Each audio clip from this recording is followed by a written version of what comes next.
What can you do to help someone when they're having a panic attack? Now, just something to acknowledge here, different things work for different people. So the best thing to do is at a time of calm, explore this with the person you're concerned about. But in this video, I'm going to share some general ideas that often help people. And this could form a really good starting point for the conversation with the person about whom you're concerned. First of all, just a note on panic attacks, they're horrible. However many times you've had them, every time you have one, it feels like you're going to die. It's really horrible. And no matter how much you might know about the physiology of this, it all goes in that moment and you think you're dying. It's just really, really awful. And so having someone there who can support you and help you through it really makes a difference. So things you can do. First of all, your number one job, if you do nothing else, is to stay calm. If I'm having a panic attack, I need you to be calm and in control of this situation. You're not going to feel calm and in control. I'm freaking out. And your natural response is to respond to that with your own anxiety. But when your anxiety goes up here, mine goes up too. So actually what I need is for you to calm. And in response, then I will perhaps begin to calm as well. It's co-regulation. I talk about it a lot. That's really hard because you're freaking out. Perhaps you really care about me or the person who's having a panic attack. And it's distressing to see them so distressed.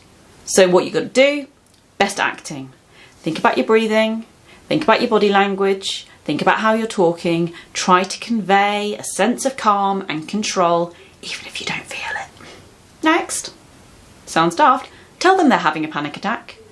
Even if someone's had loads of panic attacks, each one feels like it's going to kill you. You feel like you're having a heart attack or something and you're going to die and it's horrible. Being told this is a panic attack is deeply reassuring. Don't say this is just a panic attack. No, just about it. They're horrible. But acknowledging this is a panic attack, you are going to be okay. Helpful. You might remind them that they've got through this before and they can get through it again and you're going to stick with them. So some of that kind of reassuring, you're going to be okay. It's a panic attack. You've got through them before. We can do this. We've got this. Yeah? Next, breathing. Do not get someone who is having a panic attack to breathe into a paper bag. It's kind of a misconception that this helps. It doesn't help and it can be quite dangerous. What you can do with regards to breathing though is to focus in on your own breathing and think about breathing deeply and slowly and really focus in on that. And for some people, not for all people, but for some people, it can be helpful to have someone work through their breathing with them as well. So the key thing here is we're trying to slow down the breathing. One of the things that can happen alongside a panic attack is because our breathing becomes shallow and very fast, it can also make us feel kind of dizzy and sick and other difficult stuff. So we need to make sure that we're breathing nice and slowly and deeply. So it can be helpful to talk someone through a breathing strategy or just literally to count the breathing. So we're going to breathe in 2, 3, 4 and out 2, 3, 4 and begin to slow it down. The other benefit of something like that, when you talk someone through their breathing and try to slow it down, it forces you to slow down and it gives you a kind of script you can work to. So if you're freaking out and they're freaking out and you're trying to convey this sense of calm, by talking them through the breathing, you've got a kind of script you can go to. You don't have to think about what to do and say next. You're just counting. It's okay. You got this. Some people, when they're having a panic attack, will have like loads and loads of energy kind of building up inside them because there's all this adrenaline running. And so for some people, things like stamping or jumping or squeezing really hard can be helpful. So that's something that's worth remembering.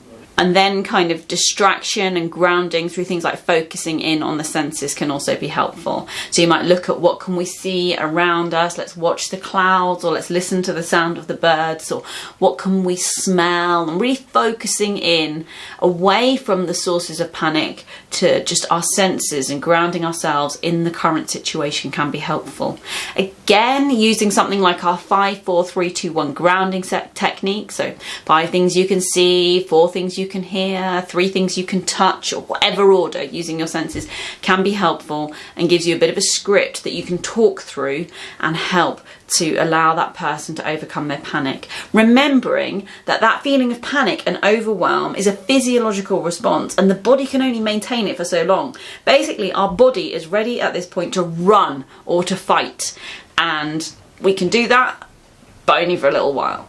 So if we can just allow some time to go by, if we can buy some time using things like our grounding technique, talking through one of these different strategies, then actually calm will begin to come back. The physiological response will begin to lessen. And then the final thing to remember if you're supporting someone who has panic attacks is that they're going to be really fragile even once the actual attack has passed and they begin to calm. They're probably going to feel physically and emotionally exhausted. So we need to think about how we look after them after that and get them ready to re-engage with the rest of their day in whatever way is appropriate in your context.